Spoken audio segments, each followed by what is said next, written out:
Bonjour à tous, on va commencer une série de vidéos sur les suites et séries de fonctions. On va s'intéresser à la notion de convergence simple, uniforme et la convergence normale. Donc on va faire les choses dans l'ordre, on va aller doucement, vraiment poser les choses, rappeler s'il le faut certaines notions, etc. Donc je commence déjà par une remarque importante, plutôt c'est un rappel. euh, qui a été fait dans le cadre des séries numériques, suites numériques, à savoir que les suites sont des séries et les séries sont des suites. Et oui, pourquoi? Parce que donc, les suites sont des séries. Si vous avez une suite UN, donc vous pouvez construire une série à partir de cette suite de la manière suivante. Donc D0 égale U0, et puis pour n supérieur ou égal à 1, Dn, ça va être UN moins UN moins 1. Alors pourquoi ça permet de définir une série? En fait, pour tout n dans n, donc UN, donc c'est la somme pour k égale 0 à n de dk. Oui. Et donc la suite UN coïncide avec la série DDN. Voilà. Vous voyez, donc les suites sont des séries. Inversement, donc les séries sont des suites. Donc on construit la suite. À partir de la série, on construit une suite SN qu'on va appeler la suite des sommes partielles, ou qu'on appelle, parce que c'est pas ici qu'on va l'appeler. Donc on va définir S0 par U0, S1 par U0 plus U1, et puis Sn c'est U0 jusqu'à UN. Ainsi, en fait, la série, ça va être en fait une suite aussi. Donc dans la suite, ce qu'on va voir, donc le plan, alors on va voir la convergence simple, la définition, est-ce qu'il y a conservation de la continuité ou pas, est-ce qu'il y a est-ce qu'on peut permuter les limites, est-ce qu'on peut par exemple intervertir limite et intégrale. On va voir les défauts de cette convergence simple, voilà. Puis on va passer à la convergence uniforme, on va voir qu'est-ce qu'elle va apporter. Et puis on va finir par la convergence normale. Alors, on va commencer. Donc, tout d'abord, on pose le cadre, c'est-à-dire on va s'intéresser à des fonctions fn définies sur une partie A de E à valeur dans f. Et donc, on va définir deux cas espaces vectoriels normés de dimension finie. Donc, le premier, c'est E muni de la norme 2 bar indexée par E. Et puis f, l'espace d'arrivée, c'est juste la norme double bar. Alors, qu'est-ce que c'est la convergence simple d'une suite de fonctions?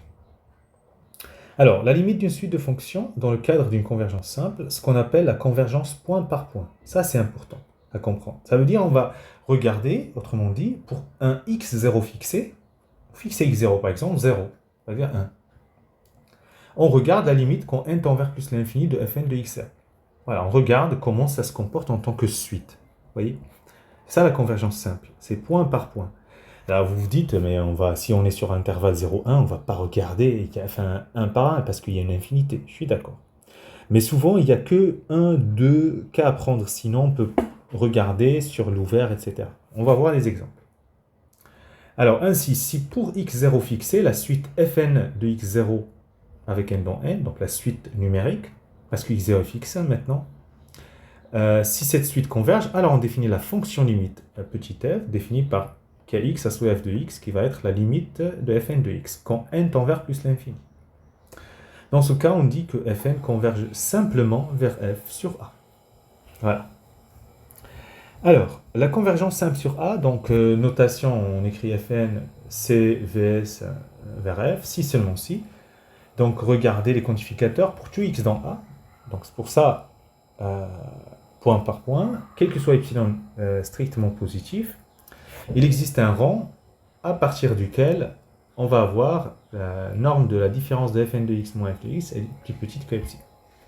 Donc on voit bien l'emplacement de ça et ça. Ça veut dire ici n0 ne dépend pas de x. Ne dépend pas. Voilà. Alors remarque donc la convergence simple d'une série de fonctions. On a vu que les suites sont des séries, les séries sont des suites. Donc la convergence simple d'une série de fonctions n'est autre que la convergence simple de la suite des sommes partielles, Sn, qui est la somme pour k égale 0 à n, de fk associés. Alors on va voir deux exemples à bien retenir, à bien comprendre aussi. Le premier, c'est un exemple classique, donc la suite Fn, définie par, pour tout n dans n, quel que soit x dans le segment fermé 0,1, Fn qui a x associé x puissance n. C'est les puissances de x. Alors, pour x fixé dans 0, 1, regardez, j'ai ouvert en 1. La limite quand est envers plus l'infini de fn de x, c'est 0. C'est une suite géométrique. Par contre, si x égale 1, fn de 1, ça vaut 1. Donc la limite, c'est 1. Donc, la convergence simple de cette suite de fonctions vers la fonction f, définie par 0 si x dans 0, 1 semi-ouvert, 1 si x égale. Il n'y a rien de nouveau. Alors, j'ai essayé de représenter un petit peu et observer un petit peu ce phénomène. Alors, au début, f0, vous voyez ici en bas, f0, c'est ça, n égale 0, donc ça vaut 1.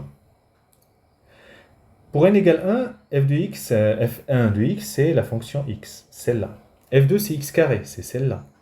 Ainsi de suite, vous voyez que ça s'aplatit de plus en plus. Voilà.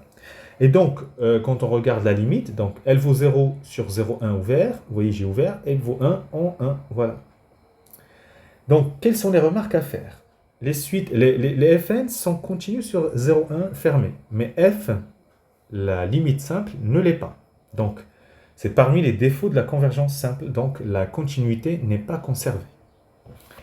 Alors, on va voir si on peut intervertir les limites. Donc, je fais la limite quand x tend vers 1 et 2, et puis la limite quand n tend vers plus l'infini de fn de x. Donc ça, on a vu que c'est f de x. Et après, on fait la limite quand x tend vers 1. On sait que quand x tend vers 1, la limite de f de x c'est 0, donc ça vaut 0. Ça vaut 0 parce que quand je fais la limite quand x tend vers 1, je suis dans le cadre de l'intervalle 0,1 ouvert. Semi-ouvert. Maintenant, la limite quand n tend vers plus l'infini et la limite quand x tend vers plus l'infini. Donc là, c'est 1 parce que quand x tend vers 1, fn de x tend vers f, et elle vaut 1. Et donc ça vaut 1, c'est différent. Donc l'interversion des limites n'est pas conservée non plus. Donc cette convergence simple, elle est vraiment bof. Voilà. Alors l'exemple 2. Alors, pour tout n dans n, quel que soit x dans le segment 0, 1, fn de i, fn, c'est à x associe ça. Hein. Donc là, vous avez un schéma, ce qui se passe, voilà. Alors, on va regarder la convergence simple. Donc, si x égale 0, on remarque fn de 0, ça vaut 0. Voilà. Si x différent de 0, fn de x est équivalente à quoi? C'est le membre donc, numérateur sur le dénominateur, c'est ça. On simplifie, ça donne ça. X différent de 0, quand n tend vers plus l'infini, ça tend vers ça. Donc fn converge simplement vers la fonction nulle sur 0, 1 fermée. Alors cette fois, vous voyez, donc f et les fonctions fn sont continues sur 0, 1, il n'y a pas de problème. Mais bon, c'est